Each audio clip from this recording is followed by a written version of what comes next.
في قمة الظلم، لما يرموك اللي المفروض يحموك في أظلم بئر، هناك بيتولد أعظم حلم عرفته الدنيا. مش ضعف، مش سذاجة، ده قوة روحية تهز أركان الانتقام. قال: لا تثريب عليكم اليوم، يغفر الله لكم. سيدنا يوسف عليه السلام بعد اللي اخواته عملوه، رميه في الجب والبيع في سوق العبيد والفراق، بيقف قدامهم وهو في قمة قوته وسلطانه ويقول: مفيش لوم عليكم النهاردة. الحلم القرآني قوة اللي بيعرف يتحكموا في نفسهم. الحلم مش انك تبقى غافل عن اللي اتعمل فيك، ده انك تكون عارف كل حاجة وتختار تعفو بكامل ارادتك. سيدنا يوسف كان فاكر كل جرح، كل التفاصيل، واختار يقفل سجل الماضي بإيده. ليه بنفهم الحلم غلط؟ عشان بنحوله لضعف في المواقف، تنازل عن الحقوق، خوف من المواجهة.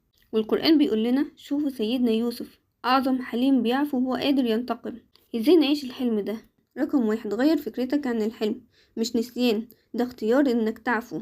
رقم 2: امسك زمام قرارك، ما تخليش ردود فعلك تتحكم فيك، انت اللي تتحكم فيها. رقم 3: لما تحسوا انكم مش قادرين تسامحوا، افتكروا الآية دي: وليعفوا وليصفحوا ألا تحبون أن يغفر الله لكم والله غفور رحيم. ربنا بيذكرنا إن السماح مش ضعف، ده عبادة، وإن اللي بيغفر لغيره بيطلب من ربنا يغفر له. سامحوا عشان تفتحوا لنفسكم باب من أبواب الرحمة.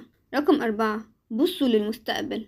العفو مش بيمسح الماضي، لكن بيبني مستقبل جديد. فيلي في قلبك جرح من أقرب الناس ليك، يلي مستني لحظة الانتقام، يلي فاكر إن القوة في رد الأذى، الحلم الحقيقي إنك تبقى أقوى من غضبك وأعظم من أذى غيرك. سيدنا يوسف علمنا إن أعظم الانتصارات هي إنك تعفو وقت ما تقدر تنتقم. واللي طلع سيدنا يوسف من ظلمة البئر لنور الملك يقدر يطلعك من وجعك لحلمك. بس سامح وافتح قلبك وسيب له الطريق.